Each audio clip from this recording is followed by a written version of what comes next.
riusciamo ad andare a parlare con qualche politico che qualche volta ti dà la parvenza di ascoltarti anche, secondo me ci prova anche a tentare di fare quello che deve fare.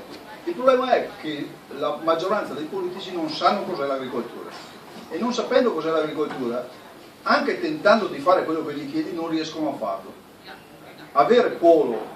Riuscire ad avere Polo nel Consiglio regionale credo che sia una certezza di poter almeno esprimere le nostre cose. Probabilmente in certi momenti riesci a capirle prima ancora che gliele dici, non per telepatia, ma perché viene dal nostro settore, perché sicuramente sa di cosa si sta parlando.